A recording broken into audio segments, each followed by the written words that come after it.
सबक नम्बर 60 नामाजेर जिकिर समয়ের অর্থ ওয়ালা ইবাদিল্লাহি এবং আল্লাহর বান্দাদের উপর সালেহীন এবং আল্লাহর নেক বান্দাগণের উপর আশহাদু আমি সাক্ষ্য দিচ্ছি।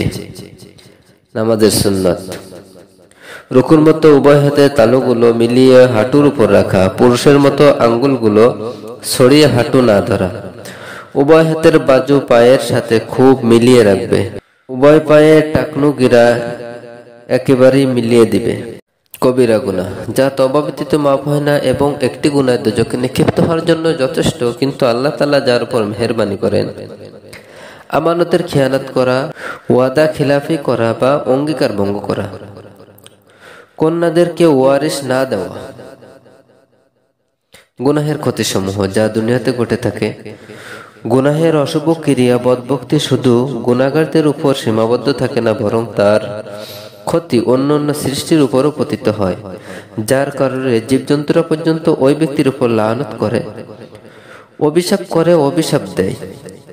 বিবেক বুদ্ধি হ্রাস পায়, আকলের মধ্যে কমি আসে এবং গুনাহ আকলহীন লোকেই করে। যদি বিবেক বুদ্ধি থাকতো তবে কি এত বড় শক্তিশালী দোজাহানের মালিক আল্লাহর নাফরমানি করত এবং গুনাহের সামান্য লজ্জতের জন্য দুনিয়া আখিরাতের লাভের জলাঞ্জলি কসমিন কালেও কি দিত না? গুনাহগার ব্যক্তি রাসূল সাল্লাল্লাহু আলাইহি সাল্লামের লানতের মধ্যে দাখিল হয়ে যায়, কেননা তিনি অনেক গুনাহের কাজের উপর লানত করেছেন, যথা কওমে লূতের আমলকারীর প্রতি, মানুষের ফটো উঠানোর উপর, চোরের উপর এবং হযরত সাহাবায়ে কেরাম গণকে যারা মন্দ বলে তাদের উপর ইত্যাদি।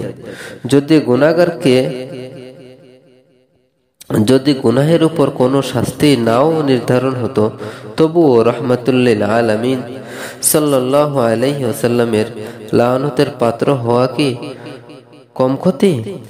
নেক কাজের ফায়দা যা দুনিয়াতে পাওয়া যায়। কোন কোন ইবাদত মধ্যে এমন গুণ রহিয়াছে যে আল্লাহ তাআলা তার সকল কাজের জিম্মাদারি নিজে নিয়ে নেন। যেমন হাদিসে কুদসি এসেছে, আল্লাহ তাআলা বলেন, হে আদম সন্তান, দিনের প্রথম ভাগে 4 রাকাত পড়তে থাকো, আমি তোমার সারা দিনের সকল কাজ সমাধান করতে থাকব। ফজরের 4 রাকাত নামাজ। কোন কোন নেকির মধ্যে এই গুণ রহিয়াছে যে মালে বরকত হয়, যথা হাদিস শরীফে রয়েছে, ক্রেতা ও বিক্রেতা যদি সত্য কথা বলে ও মালের দোষ ত্রুটি গোপন না করে, তাহলে তাদের ব্যবসায় বরকত দেওয়ার ওয়াদা রয়েছে। আল্লাহ তাআলার হুকুম মানার কারণে রাষ্ট্রীয় ক্ষমতা ও রাজত্ব নিরাপদে বহাল থাকে।